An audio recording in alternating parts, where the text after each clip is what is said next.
SeanBaker, Townsend School. Okay. You have just observed the effective performance of Lewis Praed playing football. In your own words, describe the strengths and weaknesses of the performance and prescribe a detailed strategy to improve a major weakness of the performance. You should apply knowledge from the disciplines you have studied to support your comments and strategies. Okay, well, I mean, he seems like a very adequate football player. He's got a few advantages and a few disadvantages to his game. One of the weaknesses of his game is his speed. He's quite slow off the mark. I mean, once he gets going, he's got quite a bit of speed, but I mean, in the first sort of 10-20 metres, he's quite slow to get going. His position as well. Sometimes he's quite out of position and sort of a bit short at the back. I mean, he's playing right midfield, so I mean, there's defensive role and attacking role. He's sometimes quite out of position. His strength as well. He's quite a small guy, but he's quite thin. He's obviously sometimes he's pushed around a bit. So he needs to sort of maybe think about improving his strength. On the positive side, he's a good talker. He's very aware of what's going on in the game. He's very loud. He likes to talk to his teammates, and that's very good. He's got a very good touch. He's good control. His agility is good. He's quick at changing direction. One of the bits I saw, I mean, he did a very nice touch to take on a player. And he was very good because he managed to change direction very quick. So I mean, the thing I would work on if I was him is his speed. I mean, one of the parts I saw him do was a pass. I mean, the preparation for the pass was good. I mean, he looked up. I mean, actually, he was receiving the ball, so I mean, he had a look, saw the ball was coming, to balance his body, got a low centre of gravity, so sort of ducked down a bit, ready to receive the ball. Because I mean, it's quite a bumpy pitch, so he had to be aware that the ball might change direction quite quick. So he balanced himself well. When he received the ball, it was a very sort of solid touch. The execution was very good. He received the ball well, and as soon as he received the ball, he was already looking up, ready to make a pass. His awareness, like I said, was good. He could see a few options of the pass, and the execution was very good. He paid a very smooth pass with the inside of his foot, and the results were good. I mean, they got to his teammate. He had an easy pass to receive.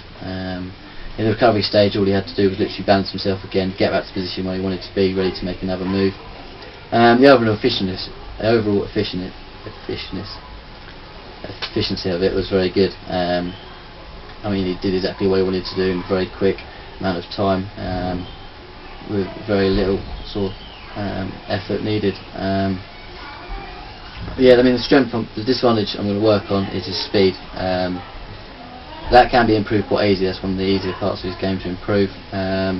Something like, for example, an action plan could be for him, I mean, he could train 3 times a week, sprints over, I mean, he only used to do it over a sort of a 30 metre probably distance. Yeah, I mean, sort of first of all, he got to time himself to see what kind of time he's getting over 30 metres. It's got to be specific for him, so it's got to obviously be doing a 30 metres means it's going to make him quicker over short distances of what he wants. It's got to be measurable as well, so I mean, he's got to like, obviously he's going to measure what he gets, and then he's going to compare it to his results maybe in a few weeks and a few months and see how he's doing. He should see improvement. It's got to be achievable. I mean, he's got to set himself realistic goals. He's got to know what he's capable of and what he's capable of doing.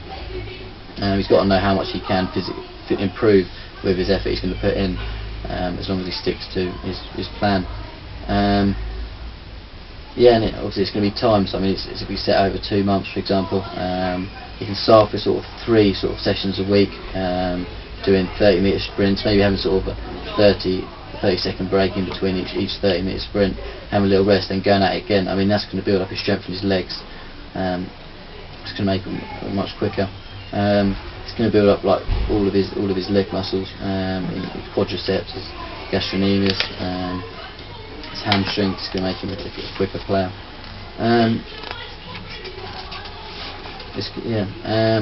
So that's really his action plan. Obviously, maybe increase the repetitions each week, because you've got to show progression. So maybe sort of start off about 3 sessions a week, maybe go up to 4 if you can do that. Then even after sort of 1 or 2 weeks of when he's gone up to 4, then you have another 1 or 2 weeks and go up to maybe 5 sessions a week.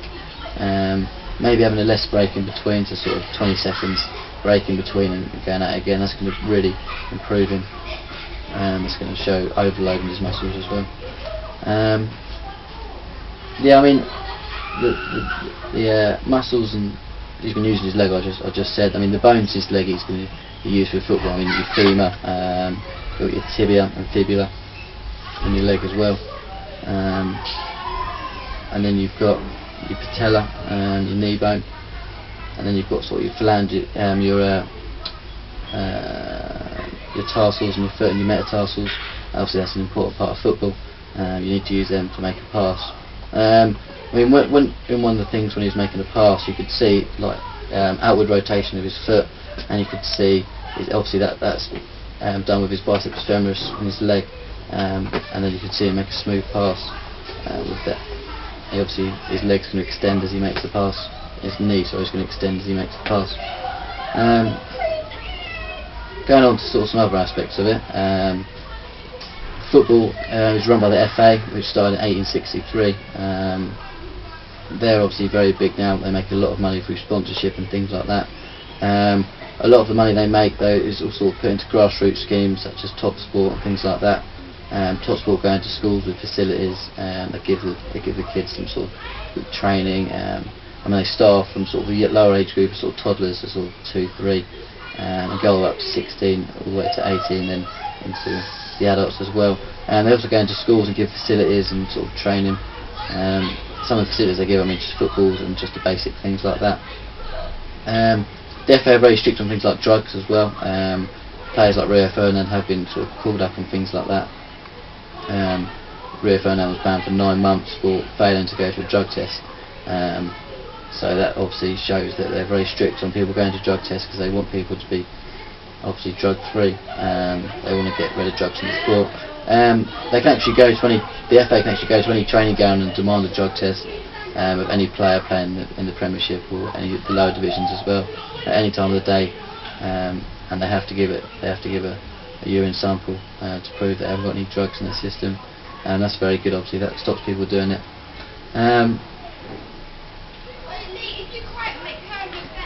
The FA as well, I mean their funding is sort of, a lot of it they get through the National Lottery and the FA. The National Lottery like to put a lot of money in because they obviously believe they want a healthier future for the people of the country.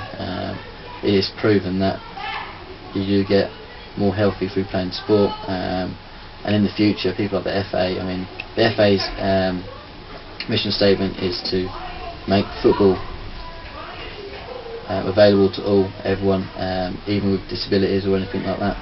They want it available for all people, and again that's what the FA want. Some other parts of it, we've got sort of when Lewis was playing, he's quite, I mean he's probably on the participation level of the pyramid. He would have quite a high level of arousal because he's quite a good player. That would make him perform better, as he's quite a competent player. Lower players maybe would want less arousal because obviously they get quite nervous and things, but he's quite good, so he likes the high levels of arousal. And then the football is obviously it's very open, it's very externally paced.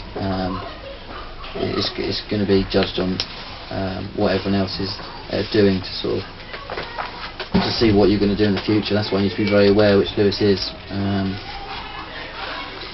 Okay, you talked about Lewis's speed as being a weakness, particularly at the beginning of the movement. Is there any information or anything you can add to that? Any other concepts that you could apply in order,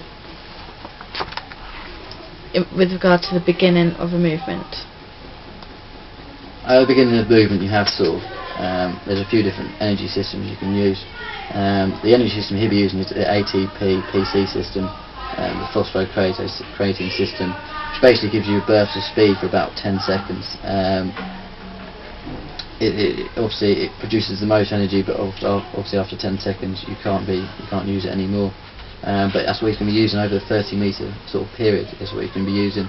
I mean, there are other systems like the lactic acid system, which is sort of based over sort of more of a minute, and of course the aerobic system, which we'll be using throughout the game as well. But for 30 minutes, that's what you should be doing. Yeah. Okay. Are there any other physiological, psychological or socio-cultural concepts that support and justify your strategy for Lewis?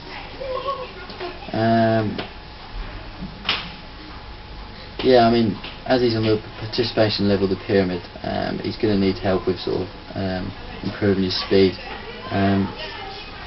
Usually when they're on the participation level of the pyramid, they need sort of help from a coach or something like that. Often, I mean, they can show him videos and things, give him a good role model. I mean, there are a lot of role models in football at the moment, players such as Steven Gerrard and stuff, which like to help the local community.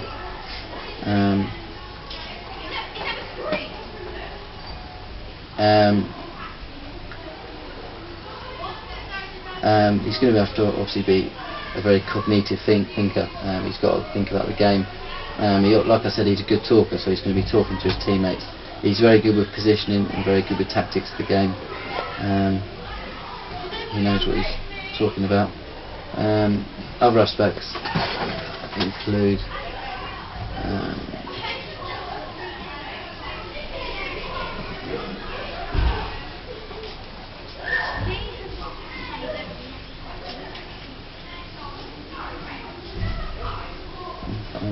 not to worry.